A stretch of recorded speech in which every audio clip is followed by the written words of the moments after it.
patrimoine donc riche, des infrastructures présentes, un domaine skiable qui se pratique toute l'année. Autant de raisons pour lesquelles Samoin s'est dit on a toutes les cartes en main pour développer ce qu'on appelle le tourisme d'affaires. Mais d'abord, on va commencer par le b.a.-ba, Pierre Gillet. Qu'est-ce que le tourisme d'affaires ? Alors le tourisme d'affaires, c'est tout d'abord accueillir des professionnels dans le cadre de séminaires, de congrès, de team building. C'est avant tout, on veut que ces professionnels travaillent, mais surtout qu'ils aient du bon temps à côté, sur Samoin. Et ça, Samoin le permet via, bien entendu, tout ce qui est équipement en hébergement, mais en salle de séminaire. Mais aussi, on travaille beaucoup avec nos prestataires extérieurs, que ce soit les écoles de ski, que ce soit la compagnie des guides, où on peut leur proposer, en plus de ces cadres de travail, des expériences inoubliables, que ce soit sur le bien-être, le sport, également des échanges avec nos artisans. Bref, un cocktail pour passer un bon moment en entreprise, faire une cohésion d'équipe. Et surtout, le petit plus qu'on voudrait, c'est que suite à cette expérience professionnelle, on les retrouve dans une expérience personnelle au niveau du village, qu'ils reviennent avec leur famille et qu'ils fassent découvrir à d'autres personnes la destination de Samoin. Monsieur le maire, du coup, le tourisme d'affaires, c'est vraiment un axe de développement pour vous. C'est devenu une vraie stratégie. Depuis quelques années, ça date de quand? Comment ça se passe? Je dirais que ça a toujours un peu existé, parce que les entreprises organisent des séminaires depuis bien longtemps, et Samoin en accueille déjà. C'est un axe de développement pour la station et pour la commune, parce que ce tourisme se produit, la temporalité du tourisme d'affaires n'est pas la même que la temporalité du tourisme familial. Samoin est aussi est fortement une destination familiale, qui a eu cette activité pendant les vacances scolaires, mais hors vacances scolaires, c'est là que les entreprises en général se mobilisent et ont des besoins, parce qu'elles ont des besoins pour organiser leurs équipes et pour dynamiser leur façon de travailler, tout simplement, quoi. Alors, il y a une étude qui est parue il y a quelques mois, menée par le cabinet Opinionway, qui dresse un constat, celui que la région Auvergne-Rhône-Alpes est la deuxième région de France, après l'Île-de-France, qui accueille le plus d'événements d'entreprises de type séminaire ou colloque. Et plus de 2/3 des sondés, 68%, estiment que la région Auvergne-Rhône-Alpes est la destination idéale pour leurs événements d'entreprise. Monsieur le maire, Samoin, c'est clairement l'illustration parfaite. Vous avez énormément d'atouts. Il y a beaucoup d'atouts. Excusez-moi. Nous avons bien sûr énormément d'atouts.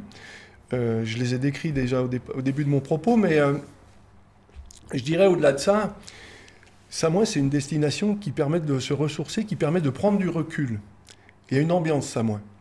Et il faut venir découvrir ça, parce que c'est vrai que pour créer une cohésion d'équipe, pour animer, il faut des fois être dans un site un peu particulier et se prendre un peu de recul. Et Samoin, c'est vraiment le lieu idéal pour faire ça. Et en plus, en termes d'accessibilité, en termes d'infrastructure, il y a déjà tout. Il n'y a pas besoin d'aller chercher ailleurs. Alors, en termes d'accessibilité, on est à 1 heure de l'aéroport de Genève. La gare de train la plus proche est à moins de 20 km. L'accès automobile est très facile aussi. L'autoroute est très proche. Une vallée à fond plat, à 700 mètres d'altitude, c'est d'un accès extrêmement aisé.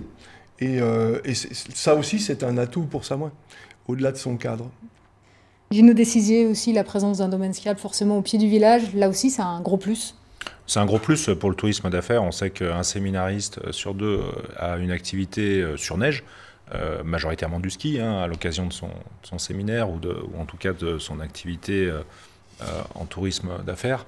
Encore une fois, je pense que l'objectif, c'est à la fois de pouvoir répondre le plus largement possible à ces demandes de tourisme d'affaires qui sont parfois un petit peu différentes ou en tout cas plus larges que l'activité classique et familiale qu'on peut développer sur un domaine skiable.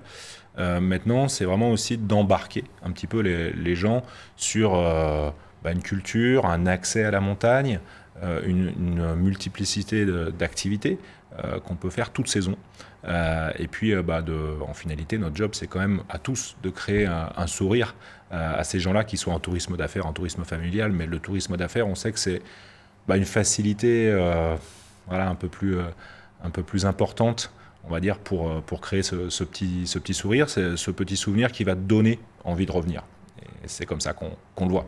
Effectivement, et vos propos se rejoignent avec l'un aussi des résultats de cette étude, c'est que plus d'un séminaire sur deux se transforme pour les participants en je prolonge soit mon séjour, ou soit je reviens un peu plus tard avec ma famille, avec des amis. Pierre Gillet, vous l'avez évoqué.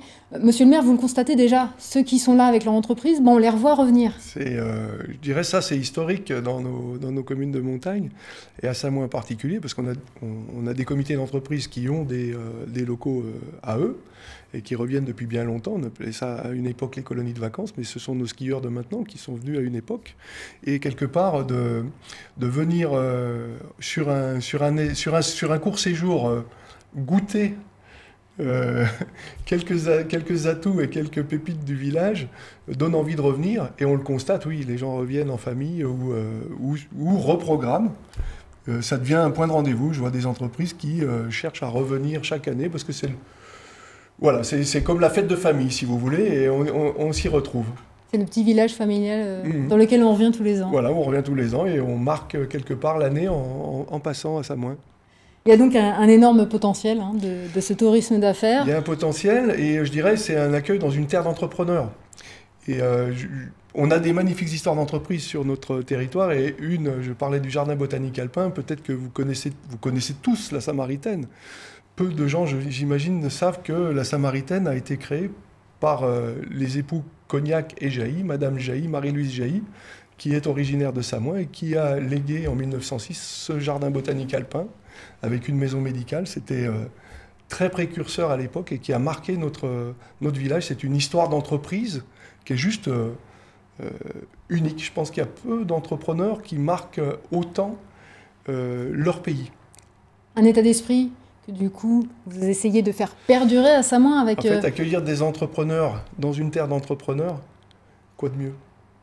Du coup, vous avez décidé de mettre les moyens pour développer cette stratégie, ce développement du tourisme d'affaires. Lydia de Brabant, ça se traduit comment? Avec l'arrivée d'une personne à l'Office de tourisme, donc dédiée au développement du tourisme d'affaires, donc les premières actions concrètes, c'est le recensement de plus d'une centaine d'offres dédiées au tourisme d'affaires qu'on peut voir sur le site de la destination avec la mise en avant de toutes les infrastructures telles que l'hébergement, les activités à pratiquer toute l'année, la mise en avant également de l'espace Le Bas aux Dames qui peut accueillir dans son amphithéâtre plus de 400 personnes, mais aussi la patinoire qu'on peut utiliser l'hiver en version glace, mais aussi l'été avec le patin à roulettes. Donc voilà, beaucoup de projets pour développer le tourisme d'affaires à Samoin sont en cours. Et vous faites donc énormément de choses pour convaincre les entreprises de choisir Samoin comme lieu pour leur séminaire, notamment grâce à votre offre événementielle. On regarde tout de suite en images.